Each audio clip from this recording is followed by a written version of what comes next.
Good afternoon. हम parallelogram law of forces की बात कर रहे थे और हमने इसका रिजल्टेंट निकाल लिया था कि इसके रिजल्टेंट का मैग्नीट्यूड कितना होगा, आर की वैल्यू कितनी होगी, ये हमने फाइंड कर लिया था। ठीक है, अब बात ये होती है कि आर का हमने जो फाइंड किया था, मैंने बताया भी था कि वो मैग्नीट्यूड था, वो स्केलर चीज़ हमें मिली थी। अभी उस वेक्टर का जो रिजल्टेंट एक वेक्टर है, ये इसका डायरेक्शन हमें नहीं पता चला था। ठीक है, इसका डायरेक्शन हमें नहीं पता चला था, तो उसके डायरेक्शन के लिए भी हमें देखना पड़ेगा और हमने कहा था डायरेक्शन इसका निकालना पड़ेगा। तो डायरेक्शन देखने के लिए आप डायरेक्शन कैसे भी निकाल सकते हैं। डायरेक्शन का मतलब कि ये आर किस जगह पे है, किस डायरेक्शन में है, हम किसी से भी, हमें जो पता होगा, हमें क्वेश्चन में क्या दिया रहेगा, दोनों फोर्स दिए रहेंगे हमें, ठीक है ना, फोर्स हमें दिया रहेगा, तो फोर्स की हमें डायरेक्शन, उसका मैग्नीट्यूड, सब कुछ हमें पता होगा। ठीक है, अब हमें अगर रिजल्टेंट का डायरेक्शन बताना है तो हमें जो चीज़ पता है उसके रिस्पेक्ट में बताएंगे। हमें एफ पता है, फोर्स पता है, तो फोर्स के रिस्पेक्ट में बताएंगे कि हमारा रिजल्टेंट किधर है, फोर्स से कितने एंगल पे है या फोर्स से कितनी दूरी पे है, जो भी है इसके रेफरेंस में बताएंगे। ठीक है, तो बेसिकली क्या है कि अगर आप देखें, ये फाई एंगल हमने माना था कि ये रिजल्टेंट जो है ये पहले फोर्स से F1 से फाई एंगल बना रहा है।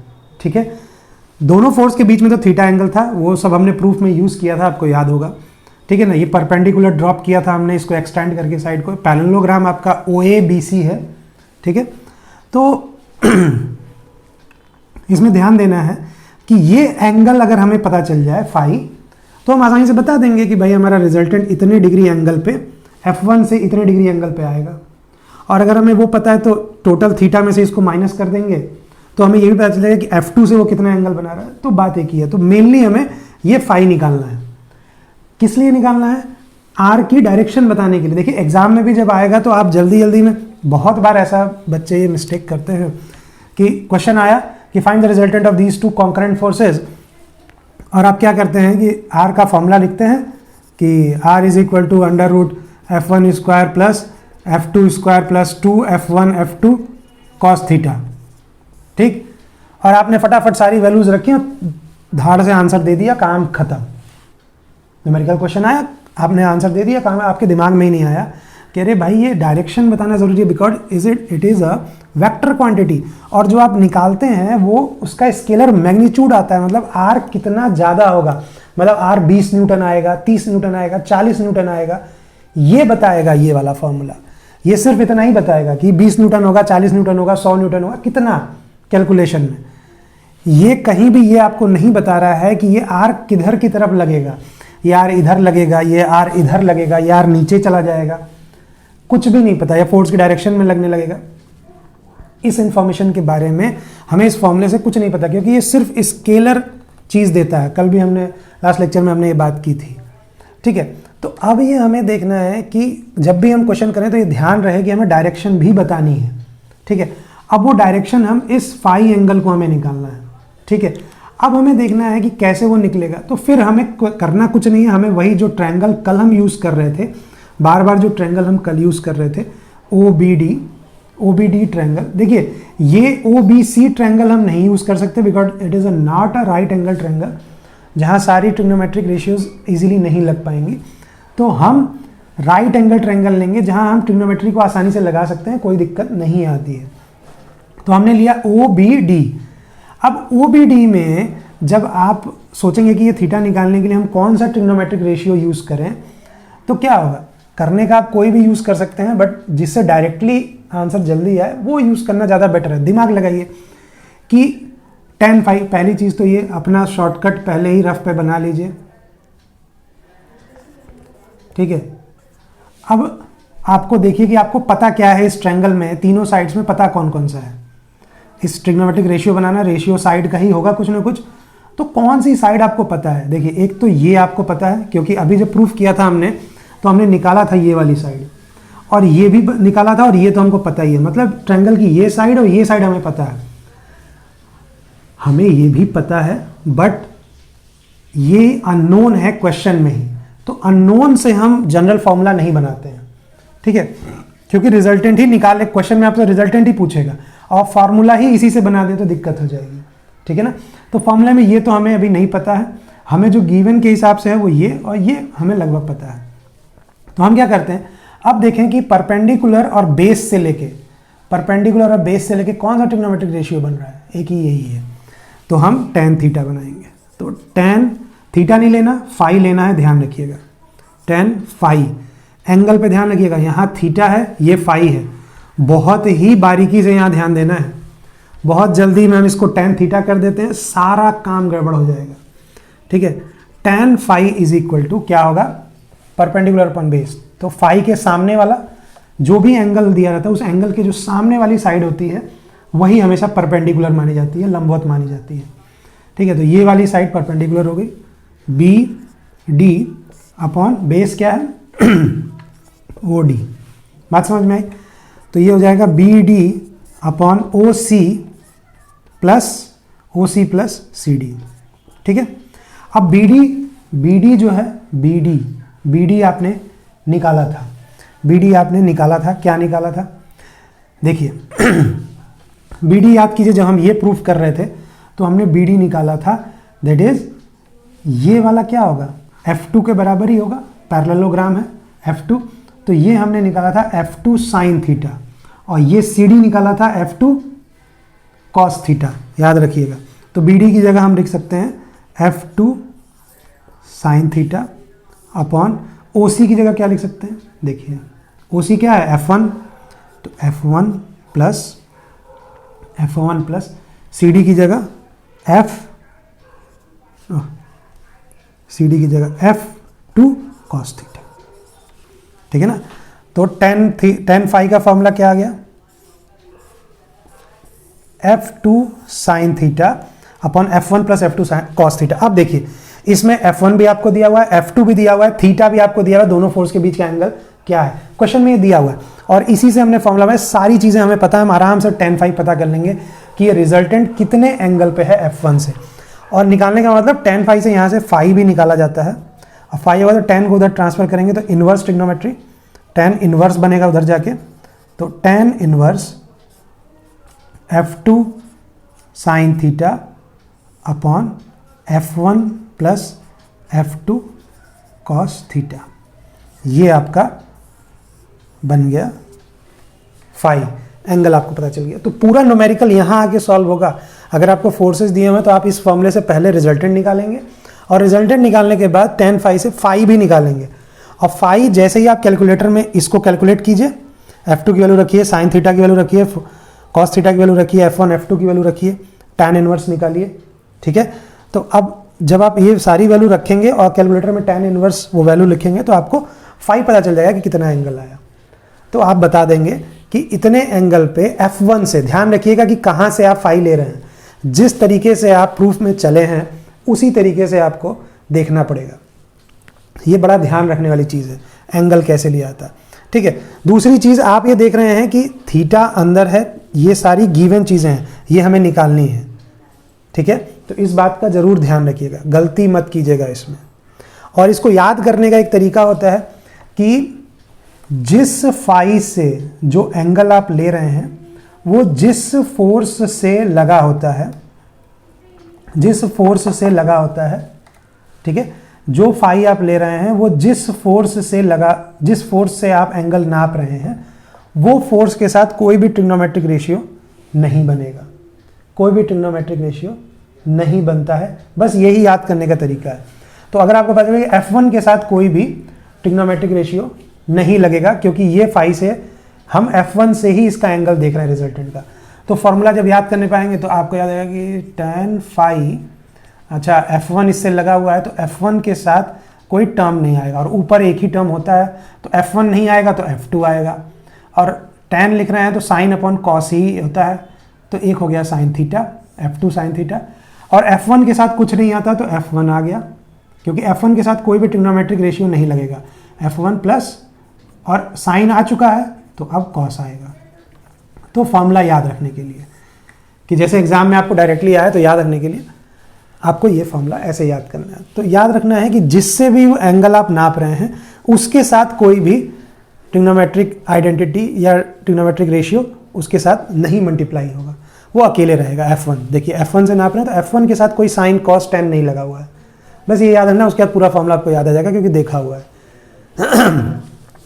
तो ये दोनों फॉर्मूले अगर आपको याद हैं तो न्यूमेरिकल में डायरेक्टली आप 1 मिनट में उसका सवाल कर सकते हैं, बट कभी कभी वो घुमाता है सवालों को, वो जो आप क्वेश्चन करेंगे तो आपको पता चलेगा कि कैसे वो होता है। ठीक है, तो नेक्स्ट देखते हैं हम।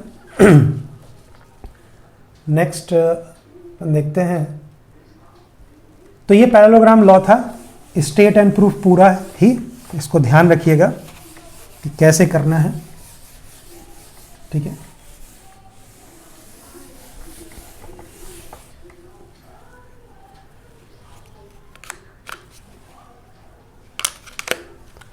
नेक्स्ट जो है वो है ट्रायंगल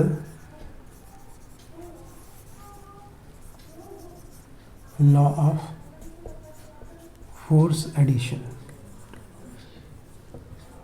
अच्छा, ट्रायंगल लॉ देखिए कुछ है नहीं ये, आप पैरेललोग्राम लॉ देखिए, ट्रायंगल लॉ देखिए, बिल्कुल मिलता जुलता है, कोई अंतर नहीं है, प्रूफ भी एक ही जैसा है, सिर्फ वहाँ पे पैरेललोग्राम है, यहाँ पे वो ट्रायंगल होगा। बट इसको इसलिए अलग से दिखाया जा रहा है क्यों, क्योंकि डायरेक्टली आपके एग्जाम में क्वेश्चन आ सकता है। न्यूमेरिकल अगर आ रहा है तो आपके ऊपर है, आप उसको पैरेललोग्राम लॉ से सॉल्व कर रहे हैं या ट्रायंगल लॉ से, जस्ट रिप्रेजेंटेशन। फॉर्मूला दोनों केस में आप देखेंगे सेम ही आता है। रिजल्टेंट तो भाई दो फोर्सेस का रिजल्टेंट आप ट्रायंगल लॉ से भी निकाल सकते हैं, दो फोर्सेस का रिजल्टेंट आप पैरेललोग्राम लॉ से भी निकाल सकते हैं, कोई फर्क नहीं पड़ेगा। ठीक है, तो और फॉर्मूला भी सेम आएगा, सब कुछ सेम आएगा, बस दो तरीके हैं उसको निकालने के, दो मेथड्स हैं हमारे पास, दो लोगों ने इसको देखा था। अब देखिए कि ट्रायंगल लॉ, तो अगर आपसे डायरेक्टली ये पूछ दे, भाई एग्जाम में डायरेक्टली ये क्वेश्चन आया state and proof parallelogram law, ये भी पूछता है state and proof triangle law of forces, ठीक है ना, तो आपको पता होना चाहिए। तो स्टेटमेंट क्या होता है कि if two adjacent sides of a triangle are represented by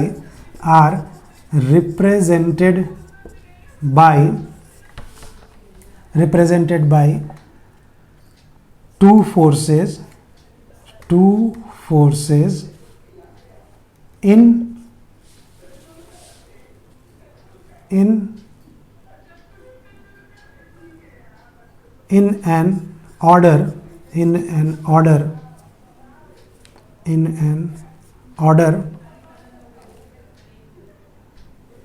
an order with direction and magnitude,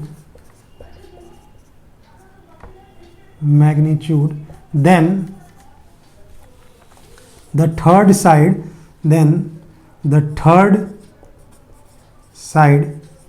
represents the resultant in reverse order, ठीक है ना, बात समझ में आ रही है। तो क्या कह रहे हैं इसमें कि if two adjacent sides of a triangle की दो एडजेसेंट साइड्स, मतलब कोई भी दो लगी हुई साइड्स, तो ट्रायंगल में एडजेसेंट भी बोलने की कोई ज़रूरत नहीं है, बट बोल दिया क्योंकि ट्रायंगल में कोई भी दो साइड लेंगे वो एडजेसेंट होगी, तीन ही साइड ही होती है। तो कोई भी दो साइड को अगर आप दो फोर्सेस से रिप्रेजेंट करते हैं विद डायरेक्शन एंड मैग्नीट्यूड, और डायरेक्शन लेते समय एक ऑर्डर फॉलो करना है, मतलब एक की जो टेल है वो दूसरे के हेड से जुड़नी चाहिए। ऑर्डर मतलब एक सीक्वेंस होना चाहिए, एक ऑर्डर फॉलो होना चाहिए। मतलब एक वेक्टर आपने बनाया, उसका जहाँ पे हेड खत्म हो रहा है वहीं से दूसरे का टेल, वहीं से दूसरा वेक्टर शुरू होगा। अभी समझाएंगे कैसे। तो अगर एक डायरेक्शन में आप ले रहे हैं with representation of direction and magnitude, तो जो तीसरी साइड होगी वो रिजल्टेंट दिखाएगी बट इन अपोजिट ऑर्डर उसमें पलट देना है। तो देखते हैं कैसे, बस ये बात ध्यान रखिएगा, ये स्टेटमेंट आपको यही लिखनी पड़ेगी। हाँ, आप अपनी अंग्रेजी में वर्डिंग चेंज कर सकते हैं, कोई फर्क नहीं पड़ेगा। तो जैसे मान लीजिए कि किसी ट्रायंगल में एक ये साइड हो गई O, ठीक है, और O ये A पॉइंट तक पहला वेक्टर है, तो जो पहला वेक्टर जहाँ खत्म हो रहा है वहीं से दूसरा शुरू होगा, वहीं से दूसरा शुरू हो गया। ये बी पॉइंट, ठीक है। तो ये एक ऑर्डर में गया ना, ऐसे एक ऑर्डर में। भाई ऐसे भी तो कर सकते थे कि इसकी डायरेक्शन इधर कर देते, वेक्टर ये रहता, नहीं वो नहीं होना है। ट्रायंगल लॉ में ध्यान रखना है इन ऑर्डर, ये ऐसे गया और ये ऐसे गया। बात समझ आई? मतलब एक के टेल से, एक के हेड से दूसरे का टेल शुरू होगा, एक के एंड से दूसरा स्टार्ट होगा, ठीक है ना। अगर ऐसा है जो तीसरी साइड बचेगी, भाई ये ट्रायंगल बनाना है, इससे ये दो साइड आपको पता है, ट्रायंगल अगर इसको बनाना तो सीधे इन दोनों बिंदु को जोड़ दिए, ट्रायंगल बन जाएगा। अब जब आप इसको जोड़ेंगे, बिल्कुल जोड़ देते हैं, कोई दिक्कत नहीं है इसमें। तो जो आपने ये जोड़ा है, आपने तीसरी साइड कंप्लीट कर दी। तो जोड़ते समय ध्यान रखना है कि अब सीक्वेंस क्या कह रहा है, एक ऐसे ये क्लॉकवाइज घूमते हुए गए, ऑर्डर का मतलब क्लॉक या एंटी क्लॉक, ठीक है ना। तो पहला ऑर्डर हमने क्या लिया, ये गया, मतलब ये क्लॉक चल रहा है। तो क्लॉक चलते चलते हम आए तो होना क्या चाहिए, तीसरा कहाँ आना चाहिए, एरो ऐसे, भाई यहाँ खत्म हो, यहाँ से शुरू हो और यहाँ खत्म हो, और इसके फिर एंड से ये वाला स्टार्ट हो जाए। तो ये पूरा ऑर्डर एक साइक्लिक बन जाएगा। बट ट्रायंगल लॉ में उल्टा कहता है कि जो रिजल्टेंट, जो तीसरी साइड हमें करनी है, जो तीसरी साइड जो बनेगी वो अपोजिट ऑर्डर में लेनी। मतलब ये देखिए, ये ऐसे एंटी क्लॉक चल रहा है तो ये वाला क्लॉक जाना चाहिए, ऑर्डर चेंज करना है अपोजिट। तो देखिए क्या अपोजिट करेंगे तो क्या हो जाएगा, ये, और ये आर को रिप्रेजेंट करेगा। बात समझ में आ रही है? ये आर को रिप्रेजेंट करेगा। तो पहला फोर्स आपका F1 ये हो गया, दूसरा फोर्स आपका F2 ये हो गया, और इन दोनों का रिजल्टेंट R हो गया। मतलब ट्रायंगल लॉ से भी हम रिजल्टेंट निकाल सकते हैं। अब ट्रायंगल देखिए, फिगर वैसा ही बन रहा है। ये रिजल्टेंट जो वेक्टर आया है, इसका F1 से जो एंगल है वो हमने मान लिया फाई। बात समझ में आई? इसको आगे थोड़ा सा प्रोड्यूस कीजिए, इस पॉइंट से इस पे परपेंडिकुलर ड्रॉप कीजिए, ठीक है। ये पॉइंट हमने मान लिया सी मत मानिए, डी मानिए इसको, ठीक है। ये डी मान लिया, बात समझ में आई? ये परपेंडिकुलर ड्रॉप किया, 90 डिग्री है, और ये एंगल जो है ये क्या होगा, ये थीटा है, F1 और F2 के बीच में, फोर्स के एंगल के बीच में। अब ये बहुत बारीकी से हमें इस बात का भी ध्यान रखना होता है कि मान लीजिए कि अगर आपको कोई ऐसे फोर्स दिया हुआ है, ये है, और यही एंड से दूसरा फोर्स ये ऐसे चालू हो रहा है, ये हो गया F1 और ये हो गया F2। तो वेक्टर के केस में ध्यान रखिएगा, अगर आपसे कोई पूछे, डायग्राम यही बना हुआ है, बिल्कुल यही चीज़ है, और आपसे कोई पूछे, कई बार वाइवा में पूछा जाता है कि इन दोनों फोर्सेस के बीच में एंगल कितना है, तो ध्यान रखिएगा कभी भी एंगल ये नहीं होता, ठीक है ना। क्योंकि वेक्टर, जब भी दो वेक्टर के बीच में जब भी हम एंगल देखते हैं तो वेक्टर का एंगल देखने का तरीका ये होता है कि दोनों की जो टेल है, दोनों का जो एंड पॉइंट है वो एक साथ सटा होना चाहिए। बात समझ में आई? दोनों का एंड पॉइंट एक साथ लगा होना चाहिए। ऐसा नहीं कि इसका हेड और इसका टेल ऐसे, ये एंगल नहीं देखा जाएगा। मतलब अब दोनों का टेल सटाना, तो इसका टेल तो यहाँ पे है और इसका टेल यहाँ पे है, अब दोनों को हम मिलाएंगे कैसे? तो इस पूरे फोर्स को आप आगे बढ़ा दीजिए, तो आगे बढ़ाएंगे तो क्या होगा, मान लिया कि यहाँ आ गया, कोई फर्क नहीं पड़ता। तो ये जो एंगल होगा ना इन दोनों के बीच में, दोनों का टेल जहाँ जुड़ेगा, ये वाला एंगल हमेशा दो के बीच का एंगल, मतलब दो वेक्टर के बीच का अगर एंगल बोला जाए कि इन दोनों के बीच में एंगल कितना है, तो ये वाला एंगल बोलने का मतलब है ये एंगल होता है इन दोनों के बीच का, ये एंगल नहीं होता है। ये ध्यान रखिएगा, ये गलत है। और क्यों? क्योंकि दोनों के टेल से जो जुड़ता है वही दोनों का एंगल माना जाता है। बात समझ में आई? तो इसीलिए ये जो एंगल है ये F1 और F2 के बीच में है।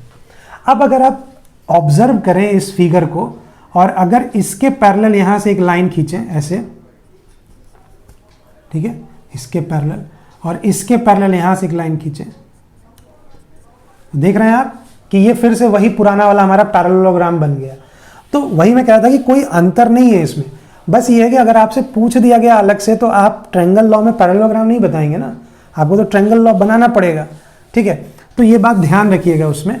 तो ट्रायंगल लॉ ये है वही चीज़, तरीका थोड़ा सा अलग है, एक जगह हम ट्रायंगल यूज़ कर रहे हैं, बट ये कि हमें ध्यान रखना है। और ये वहाँ पे जहाँ इस तरह का फिगर आता है वहाँ पे बड़ी आसानी हो जाती है हमारे लिए, जहाँ पे ट्रायंगल ईजिली बन रहा हो, ठीक है। ये ज़्यादातर जब टोम अगर आप पढ़ेंगे तो कंस्ट्रक्शन वाले जगह पे, जहाँ हम फिगर बनाते हैं, कंस्ट्रक्शन कर रहे होते हैं, या कोई चीज़ फोर्सेस का मैकेनिज्म बना रहे होते हैं मशीन्स का, वहाँ पे बड़ा काम आता है कि आप दो फोर्सेस बनाते हैं और तीसरा अपने आप बस एंड टू एंड जोड़ देते हैं और आप बता देते हैं कि ये इन दोनों फोर्सेस का रिजल्टेंट है, और अगला काम फिर इस रिजल्टेंट से करते जाते हैं आगे, ठीक है ना। तो बड़ा ही यूजफुल होता है। ऐसा नहीं है कि जब पैरेललोग्राम आया तो बताने की जरूरत ही क्या है, पढ़ाने की जरूरत क्या है, नहीं, दोनों का डिस्टिंक्टली यूज बड़ा इंपॉर्टेंट है, ठीक है।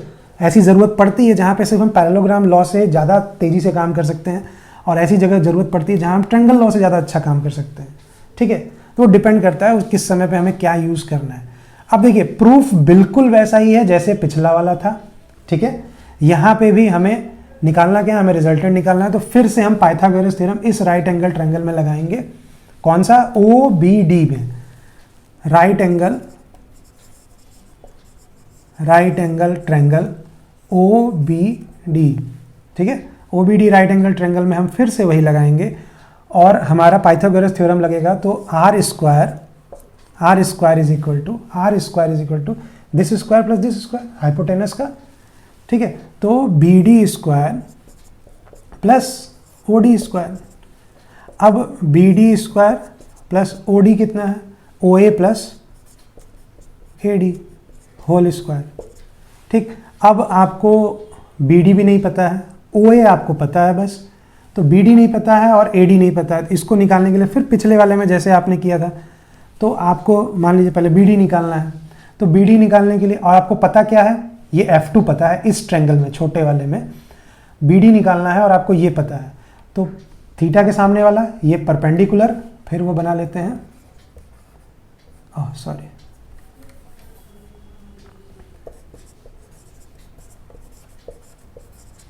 परपेंडिकुलर आपको पता है और हाइपोटेनस पता है। तो परपेंडिकुलर हाइपोटेनस वाला कौन सा है? साइन। तो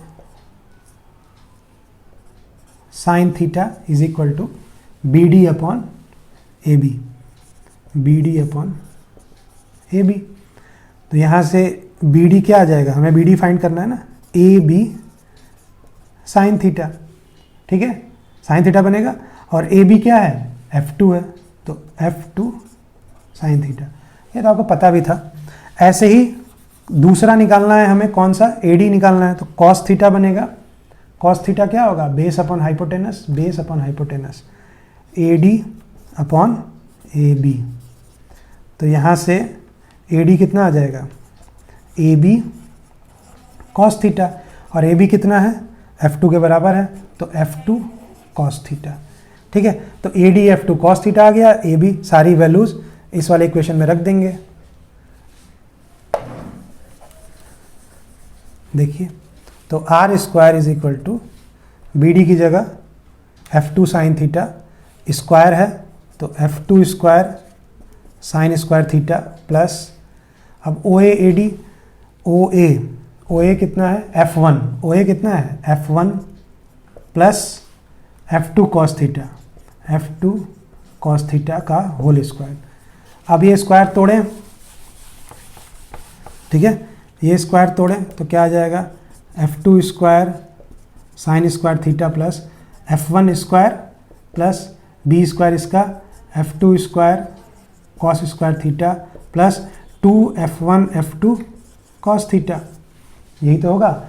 अब देखिए ये F2 इनमें से कॉमन ले लें तो ये sine square theta plus cos square theta 1 हो जाएगा, ठीक है। तो देखिए F1 स्क्वायर प्लस, अब ये 1 हो जाएगा तो F2 स्क्वायर बचेगा, F2 square plus 2F1 F2 cos theta, ये क्या आ गया? Are square. तो आर कितना हो जाएगा?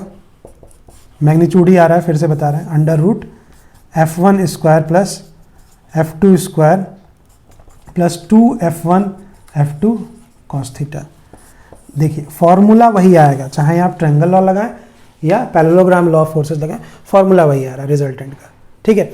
अब वैसे ही आप इसमें टेन थीटा भी निकाल सकते हैं, ठीक है, टेन थीटा भी निकाल सकते हैं। कैसे? देखिए टेन थीटा का क्या मतलब है? टेन फाई, क्योंकि आपको पता करना है कितना एंगल है इसका, पिछले वाले की तरह। तो टेन फाई कितना हो जाएगा? Tan perpendicular upon base. तो परपेंडिकुलर इसमें कौन सा है? बड़े वाले ट्रायंगल में BD अपॉन OD। तो BD upon OD, BD upon O D कितना है, ओ ए प्लस ए डी, ठीक है।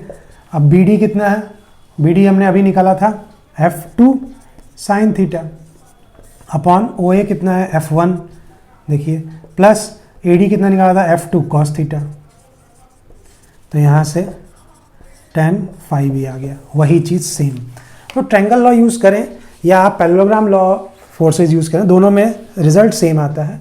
बट कई जगह ऐसी होती हैं जहाँ पे हम ट्रायंगल लॉ यूज़ करते हैं, कई जगह ऐसी जहाँ फोर्सेस पहले से ही आपको ट्रायंगल फॉर्म में दे दी, तो आप ये वाला फॉर्मूला यूज़ कर लीजिए, कोई दिक्कत नहीं है। अगर आपको पैरेललोग्राम दिया, पैरेललोग्राम यूज़ कर लीजिए, ठीक है। प्रूफ अगर दिया तो आप दोनों को कैसे प्रूफ करेंगे वो भी आपने देख लिया, ठीक है। फाई और थीटा का अंतर भी समझ लीजिएगा। फाई फोर्स से रिजल्टेंट का एंगल होता है, थीटा दोनों फोर्सेस के बीच का एंगल होता है। ध्यान रखिए, दो वेक्टर के बीच में एंगल कैसे निकालते हैं, टेल टू टेल जोड़ते हैं, आगे बढ़ा सकते हैं फोर्स को, ये ध्यान रखिएगा। तो इसको बोलते हैं ट्रायंगल लॉ फोर्सेस। अब एक बात ध्यान रखिएगा कि ये जितने भी अभी लॉ बता रहे हैं हम, ये जो लॉ हम दोनों अभी डिस्कस किए हैं, ये सारे जो हैं वैसे तो कॉन्करेंट फोर्स सिस्टम के लिए यूज होता है। कॉन्करेंट फोर्स सिस्टम के लिए ज़्यादातर ये यूज होता है। कॉन्करेंट का मतलब origin of forces are same, ठीक है। कॉन्करेंट का मतलब हुआ ओरिजिन ऑफ फोर्सेस सेम होना चाहिए, मतलब एक ही पॉइंट से सारे फोर्सेस निकले हो, भले ही वो किसी किसी एंगल पे हो, है ना, किसी किसी एंगल पे हो, ये फोर्स इधर, ये फोर्स इधर, ये फोर्स इधर, ठीक है ना, ये फोर्स इधर। तो ये सारे forces F1, F2, F3, F4, F5, ये सारे फोर्सेस अलग अलग हैं, सब अलग अलग एंगल पे हैं, बट ये सारे फोर्सेस क्या कहेंगे, कॉन्करेंट, बिकॉज सबका जो स्टार्टिंग पॉइंट है वो सेम है, ओरिजिन पॉइंट सेम है, यहीं से ओरिजिनेट हो रहे हैं, ठीक है ना। तो इनको कॉन्करेंट, इन्हीं के लिए ये पैरेललोग्राम और सारे लॉ लगाते हैं। और ध्यान रखिएगा कि जो हम मेथड पढ़ रहे हैं,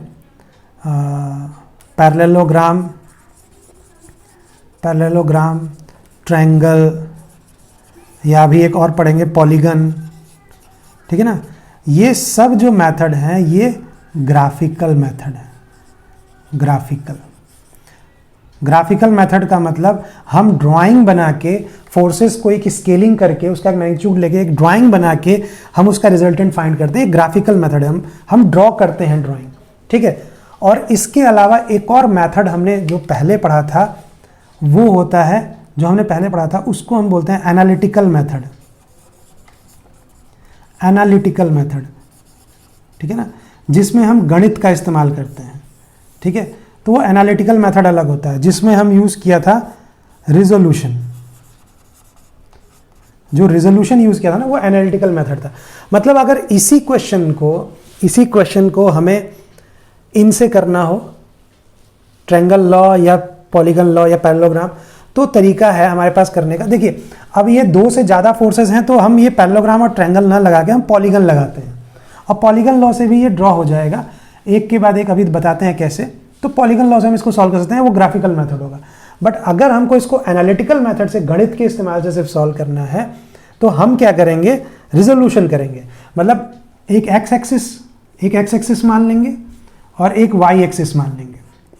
हमने कहा था रिजोल्यूशन दो परपेंडिकुलर एक्सिस में होता है, तो सारे फोर्सेस को हम एक्स और वाई में रिजॉल्व कर देंगे, तोड़ेंगे, इसको डिवाइड करेंगे। F1 तो x में ही है तो इसको तोड़ने की जरूरत ही नहीं है, F4 भी x में, इसको तोड़ने की जरूरत नहीं है। बचे हुए ये तीन फोर्सेस किसी एंगल पे लग रहे हैं तो इनको तोड़ेंगे। इसका एक कंपोनेंट इधर आएगा और एक कंपोनेंट इधर आएगा, इसका एक कंपोनेंट इधर, इसका एक कंपोनेंट इधर, इसका एक कंपोनेंट इधर, इसका एक कंपोनेंट नीचे। फिर उसके बाद सारे x वाले को एक साथ जोड़ेंगे, सारे y वाले को एक साथ जोड़ेंगे और उसका रिजल्टेंट निकालेंगे। बात समझ में आ रही है? तो उसको हम कहेंगे एनालिटिकल मेथड। वो मेथड क्या होगा, एनालिटिकल, वो लंबा होता है, ठीक है ना। और ग्राफिकल आसान होता है, इजीली होता है, कम टाइम में होता है, तो इसलिए ज़्यादा पॉपुलर मेथड्स ये हैं, ठीक है। बट दोनों में से आप कोई भी कर सकते हैं, कोई फ़र्क नहीं पड़ता। एनालिटिकल मेथड में आपको कोई ड्राइंग नहीं बनानी पड़ती, ठीक है। सिंपल आप फॉर्मूला यूज़ करते जाइए, रिजॉल्व करते जाइए, ट्रिग्नोमेट्री, गणित का इस्तेमाल करके आंसर आ जाएगा। यहाँ आपको स्केल पेंसिल यूज़ करनी पड़ेगी, सब ड्रॉ करना पड़ेगा, ठीक है। तो ध्यान रखिएगा कि इसका क्या मतलब है, कहाँ यूज़ होता है। क्लियर?